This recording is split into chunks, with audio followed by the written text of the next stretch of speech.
Mayong hapon, Negros. Ini ang Digicast Negros X. Ang napulo ka mga nagapanguna nga balita sa Islas ng Negros ang amon igadulong sa inyo. Updatein niyo kami via Facebook, YouTube, kag sa amon nga website www.digicastnegros.com. Kagyari na ang top 10 nga nagapanguna nga balita sa Negros subong nga adlaw.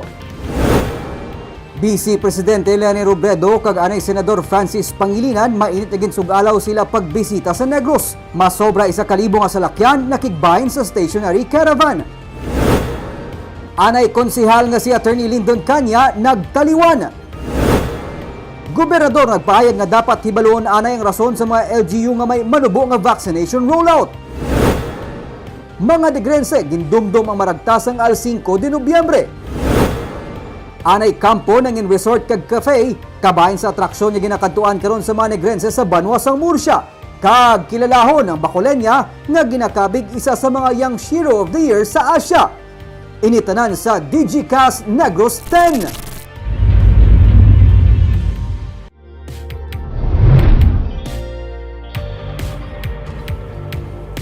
Sa number 10, gindumdum ang ika-123 nga al 5 de Nobyembre kay inasang aga sa isa ka programa sa Capitol Lagoon.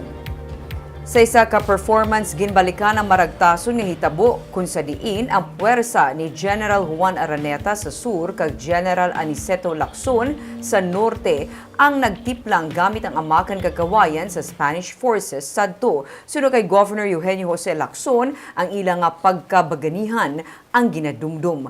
Ang pag-isa nila sadto sunod kay Lacson ang dapat nga sundon sa sini nga panahon kung sa diin ang ginaaway naman ang COVID-19. Dapat mangin mainandamon kag mabinantayon subong sa kaaway naman nga virus sunod sa gobernador. Samtang sa syudad naman sang Bago gindumdum ang al 5 de Nobyembre pagi sa isa ka wreath-laying ceremony sa monument ni General Juan Araneta. Ang programa ang ginpamunuan sa mga lokal nga opisyales sa pagpamuno ni Mayor Nicolas Yulo. Sa Silay City, isa ka misa ang ginsakdag kasubong flag raising ceremony sa public plaza para sa al 5 de Nobyembre upod ang mga lokal nga opisyales nga ginpamunuan ni Silay City Mayor Mark Goles.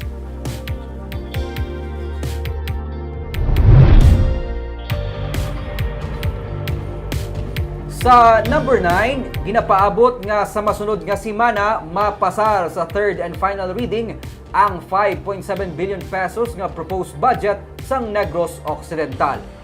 Inisuno kay Vice Governor Jeffrey Ferrer nga nagsiling nga ang deliberation para sa 5.7 billion pesos nga proposed annual budget para sa ito ang ginapatigayon sa nagligad nga duha ka simana. Kung wala man lang sang dugang nga proposal o kung wala na sing iban pa nga palamangkutanon bahin diri suno kay Ferrer, sarang na ini nga mapasar sa madason nga simana. Gintalakay sa budget deliberation among delay sa pila ka mga proyekto. Ang delay ang tugaman sang pandemic kag malain nga panahon suno kay Ferrer.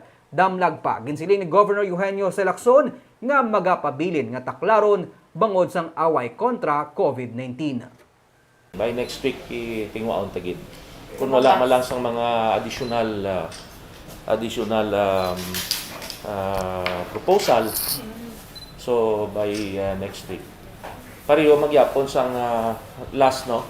And then on the third week or last week of the month nga gina-approve ta ang budget last year.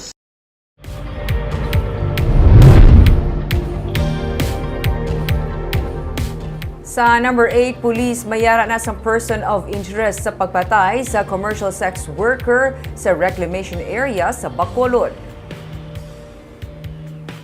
May persona na karon nga ginatutukan ang Police Station 2 may angot sa pagpatay sa kay Renalyn Maming sang Miyerkules sa Purok Lampirong Barangay 2. Ang biktima ang nagapanglakaton lang sa dalan sang siya ang gintiro sang riding in tandem.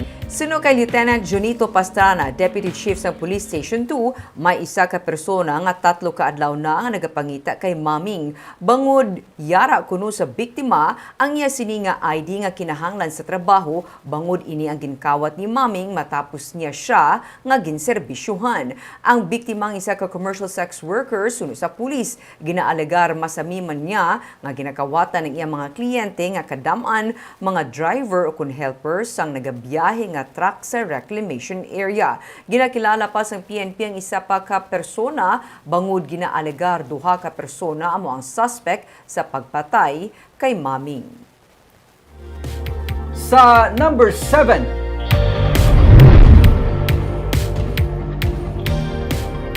pamunuan sa Bacolod Emergency Operation Center nagpasalig nga mayara sang supisyente o kung nagakihigo nga supply sang bakuna para sa pediatric vaccination kag para sa booster shots. Sa masobra 424,000 ka target population nga mabakunahan sang syudad, 84% na diri ang nabakunahan sang COVID-19 vaccines. Malapit na sa 180,000 diri ang fully vaccinated base man sa datos sang Emergency Operation Center. Gani ginalauman sang pamunuan sang EOC nga antes ang Paskwa, malabot na sang syudad ang 70% nga herd immunity. Ginpasalig man ni Ang Executive Director sang EOC nga bisan mayara man sang vaccination program sa mga kabaranggayan, may nagakigo nga supply sang bakuna ang syudad para sa nagapadaan karon nga pediatric vaccination sa mga mall kag pati na sa natala nga pagpalabot sang booster shots o kung duga nga dose ng COVID vaccines para sa mga medical frontliners kag senior citizens.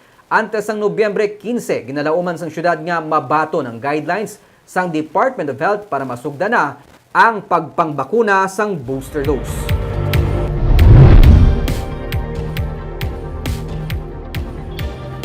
Sa number 6, graduates ng University of St. LaSalle ang rank 6 sa Electronics Communications Engineering Licensure Examination nga ginpatigayon sini nga Oktubre. Si Bryce Bertram Chopin Season ang rank 6 kag nagkuha sang 89.3% rating.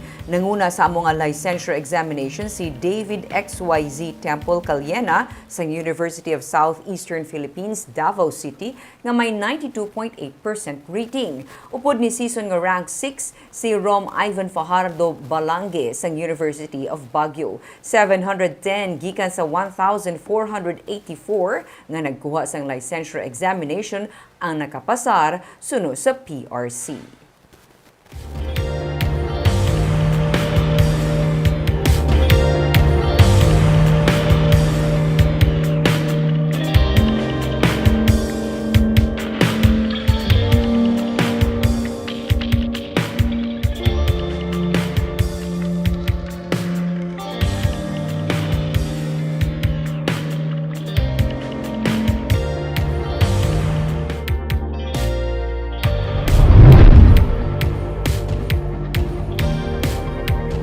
Sa number 5, anay konsehal nga si Attorney Lyndon Canya ang nagtaliwan. Si Attorney Canya ang nagpositibo sa COVID-19. Sang Oktubre 24, nakapost pa sa iyang Facebook page si anay Councilor Lyndon Canya samtang nagapabulong sa Bacolod Adventist Medical Center bangod sang COVID-19. Pero kagabi, masubo ang ginanunsyo sa iyang mga himata ang iyang pagtaliwan sa edad nga 56. Madamo man siya mga abiyan kagkakilala sa simbahan kag pati na mga local officials ang nagbuylog sa kalisod sang nalisdan nga pamilya.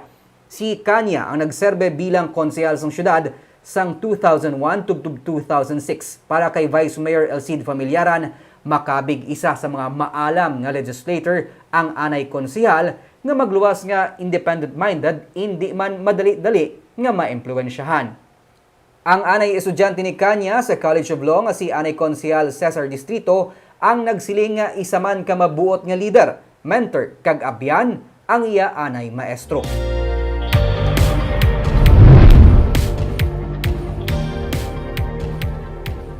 Sa number 4, 22 ka mga pulis sa Bacolod ang gindeploy na sa mga isolation facilities agud to mapaiway ang pagpalagyo sa mga COVID positive gikan sa amo nga mga facility.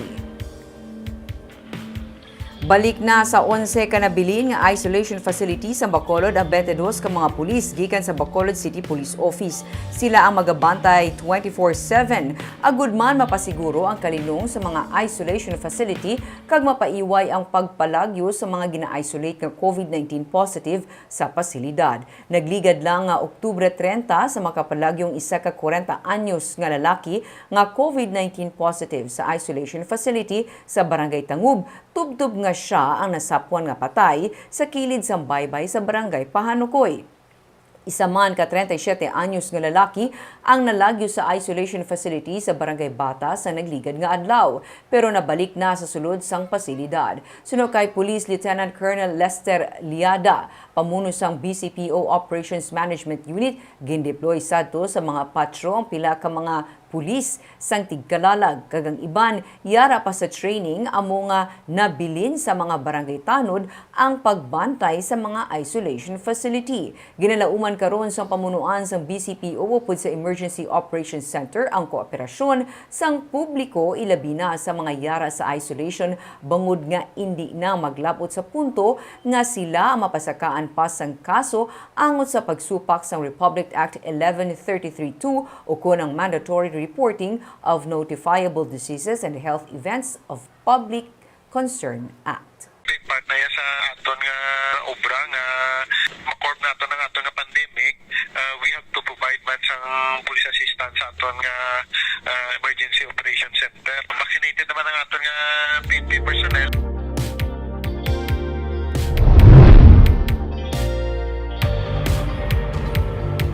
Sa number 3, Negros Occidental Governor Eugenio Selacson nagapati nga hindi nagakabagay nga isanction ang mga local government unit o kun local chief executive nga may manubo nga vaccination rollout.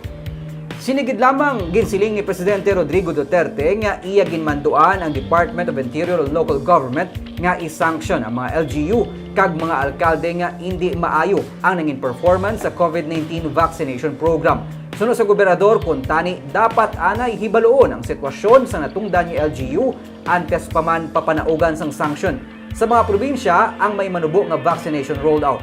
Suno kay Lacson sa nagligad man lamang nga 3 ka semana nag-abot ang dalagko nga volume sang bakuna pero bisan pa hindi man mahimo rason sa manubo nga rollout ang kakulang sang bakuna. Ang LGU suno sa iya may obligasyon nga pabakuron ang vaccination program. Suno kay Provincial Administrator Fernando Diaz, ginatutukan karon sang Negros Occidental ang aggressive vaccination program nga nagalakip sa mga pagpromote sini gamit ang media. 1.8 million ang target nga mabakunahan sang Negros Occidental. Kag sa damlag report sang Department of Health sa Western Visayas, ang probinsya isa sa may manubo nga nabakunahan sa target sini. Identify it, come up with a solution. Only then maybe you can sanction if it's not being followed by the LGUs. No? But right now, I don't think it's right to sanction them because nobody wants to delay this. Yes. No? There are reasons why National Capital Region is almost 90%. There's a reason for that. Yes. Sa number 2,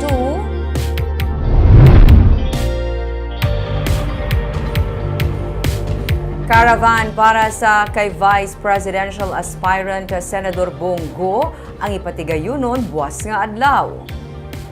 Ginapaabot nga 200 ka mga salakyan ang magaupod sa PDP laban na Bongo Negros Occidental Caravan sa buwas. Si Senador Bongo amo ang pambato sa nga PDP laban para sa pagka-vice presidente. Magasugod las 8 buwas ang caravan nga builugan sa mga taga-suporta sa senador gikan sa nagkalain-lain nga banwag kag syudad.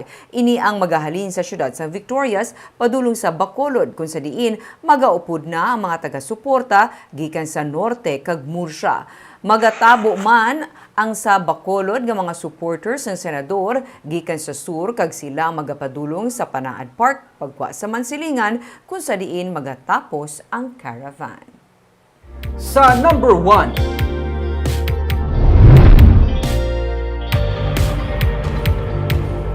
masobra sa 1,000 nga mga salakyan ang nag-upod sa stationary caravan kainas ang aga sa pag-abot ni Vice President Leni Robredo sa Negros Occidental. Nag-ida sa mga salakyan kag mga supporters ni Robredo sa Bacolod Silay Access Road sa Talisay City pakadto sa Silay City. Ang mga salakyan may mga pink balloons, pink ribbons, drum beaters kag ang mga supporters naka-pink man. Isa sa mga nagulat sa iya ang grupo ng Gabi Cantero nga gikan pa sa Sipalay City. Kagabi pa lang nagpabakolod na sila para lang masaksihan ang iya pag-abot sa Negros Occidental. Amo na lang ang iya kalipay sang nagtamwa sa van si Robredo kag ginpasalamatan sila. Suno sa organizers nga Negros for Lenny kag Laban Lenny Negros Occidental, hindi magnubo sa 1,200 ka mga salakyan ang nagpasakop sa stationary caravan. Nag-courtesy call man si Robredo kay Negros Occidental Governor Eugenio Selacson. Isa ka memorandum of agreement ang ginlagdaan para sa 500,000 pesos nga medical assistance sang Office of the Vice President para sa probinsya. Nag-closed door meeting man si Robredo sa Bishop's Palace kag nagtambong sa People's Assembly nga ginlimitahan lang ang nagtambong. Sa Assembly, ginpasalamatan ni Robredo ang mga Negrense sa ila voluntaryo nga suporta. Mansing-mansing man sila sa pagprinta sa ilang mga tarpaulin kag t-shirts. Nakibot siya sa kadamuon sa mga nagahulat sa iya. Sa presscon, ginpahayag ni Robredo nga kon mangin mapalaron. Luyag niya nga ibalik ang Negros Island Region bangod dako ini nga bulig sa isla sang Negros sa pag-isa sa mga proyekto. Okay lang sa inyo magbiyahe layo? Okay lang gid para to support BP Lenny. Pila ka oras ka na biyahe sa Palito Bacolod? 4 hours. 4 hours nga biyahe, di pa Oo. di para mag-support. Oo. At iba-iba yung aking mga tarpaulin dahil ang tarpaulin hindi sa amin galing. Kanya-kanya kayong papel. Tingnan nyo naman kahit yung pink natin, iba-ibang shade, di ba? Kanya-kanyang papel, kanya-kanyang style, kanya-kanyang design. And I think ito yung biggest blessing sa lahat. Kasi hindi na lang siya conventional na kampanya. Kag weekend na naman buwas, may plano na ihan kamo? Kung nagaplano kamo mag road trip, may natultulan kami nga kapihan. At the same time, kalanaan man pero hindi basta-bastang view. Ginaatubang mo ang ini nga bukid. Kag sa idalom nagatabo ang pandanon kag Bago River. Kung gusto mo magpabalhas, pwede ka makatrekking pakadto sa suba sa idalom. Matugnaw kag matinaw ang tubig. Upod kita buwas sa road tripping sang tripping ni Ruming at 10 a.m. Sa Sunday naman, aton kilalahon ang Bacolenia nga may linibo na ka mga ido nga na-rescue. Kag may 130 na tanan ka mga gin-adapt nga mga ido sa ilang facility sa Barangay Mandalagan sa Bacolod City. Ginkilala na siya gani sa isa ka award-giving body sa Asia bangod sang iya hinimuan. Aton siya kilalahon sa Sunday, 10 a.m. sa Baganihan. Barbs, isa ni sa mga kapihan, no? Nga Gusto mo kadtuan. Gusto mo ko kadtuan man sa Murcia. Damo na giniyanik ang nagaulpot subong ang mga kapihan. Kapihan with a view, kumbaga. Kag ano siya, amat-amat gid siya ga-attract sa mga turista. Kag imagine na kampo sa una subong resort na kag kapihan. Kag isa pa sa Balantayan, Barbs.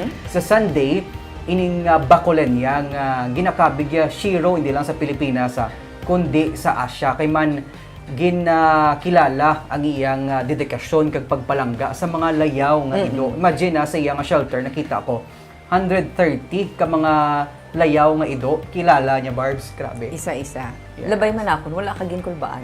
Kaya di ba kabalo ko nga nahadlo ka sa ido. Nick, sorry gida.